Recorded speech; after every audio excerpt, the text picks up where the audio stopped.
One of the most stupidest things I see in real estate, stupidest things I see. Someone's quotes on a property, 2 million. They quote 2 million. Right? Throughout the whole campaign. Then what actually happens? Property goes to auction. And then you see someone pass it in at a vendor bid of 2.5. What rubbish. What sickening rubbish.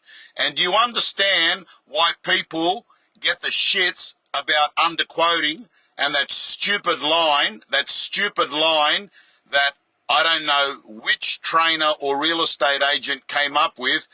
Quote them low, watch them go. Absolute garbage and rubbish.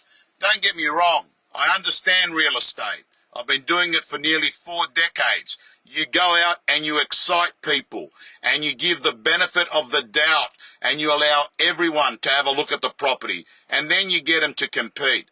But listen, that's quite different to being blatantly underquoting. And to be honest with you, it's one of the things that I absolutely hate about auctions. And whilst we're talking about auctions, I want to say something else to you as well. No, I do not think every property should be going to auction. In fact, I think there are times that properties have gone to auction that they should not have gone to auction, because the real estate agent, if they were any good, they would have known at the time when they're actually listing the property whether it had the X factor that was going to have multiple bidders there. And I know a lot of the times you can't tell till you start a marketing campaign, but there are a certain amount of properties, there's a cohort of properties that you know they are going to be very hard to sell because of something that they've got. It could be it's on a busy road. It could be that it's got, those electric lines going over the top, which causes people to be concerned that they're going to get cancer from those power lines. It could be that it's an irregular block. It could be that it's got an easement underneath it, and when, the dust settles, all the buyers will make up their minds, and you won't have as many buyers bidding on it as they would if it was a clear block. So there are two things that annoy me around in auction circles. However, ladies and gentlemen, I've got to say to you, right now, this is what's happening in the market. There is thousands of vendors across Australia, who've made up their mind that they're putting their home on the market in spring. So think about it. If they've made up their mind that they're putting their home in spring, you're going to have thousands of vendors that launch at the same time. That is dumb, because buyers will then feel like they've gone into a lollipop shop with lollies everywhere to pick from. And you know what? Lollies are going to have to get discounted to be sold, because there will be an oversupply of stock at the one single time. So what are the smart vendors doing at the moment in this market? They're taking out insurance. They're using a strategy that I have been encouraging my real estate gym members to use, and that is list now but launch later. It's called the pocket listing strategy.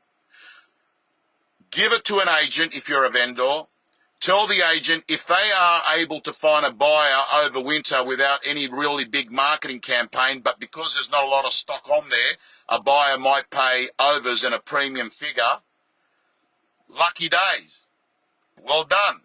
But if it doesn't happen and it doesn't get sold as a pocket listing over the winter months, you then launch in spring, but you've got first move advantage, because you would have got your photos done, you would have got your video done, you would have done your copywriting, you would have gone into the schedule at the right time. If it was an auction, you would have booked the right auctioneer.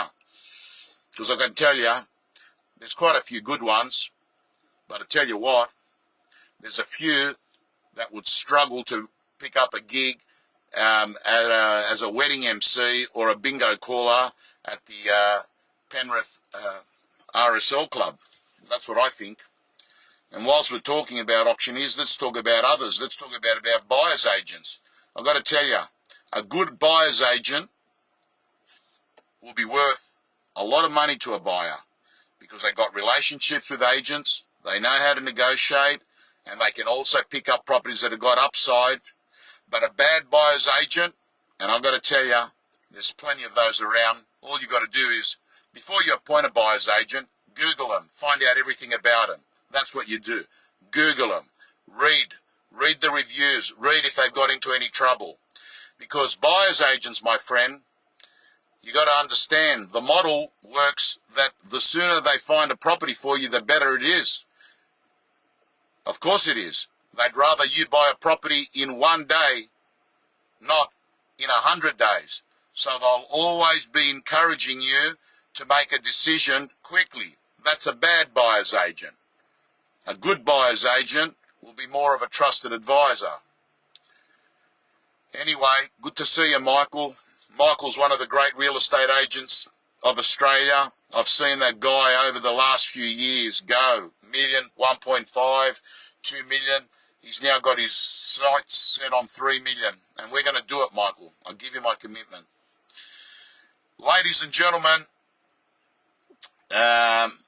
Sam's saying the issue is a lot of agents are charging an advertising fee. That was not the case 2 years ago. Sam, it was the case 2 years ago. It was the case 20 years ago, Sam. It's called vendor paid advertising.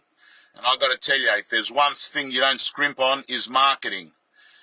Marketing works for McDonald's, marketing works for Nike, marketing works for Coke, and marketing works for a vendor selling a house. Because if you want to win out in this market, you need to stand out.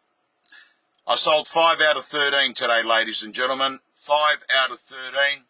And let me tell you, apart from one property in Greenacre, which was a corner block on the corner of Waterloo Road, actually only up the road from all the shops, apart from that property there, everything, and that one there, I think the owners were going to take 1.6 and it sold for 2,325,000 on a reserve of, I think, of 1,650,000. So that is approximately $700,000 more.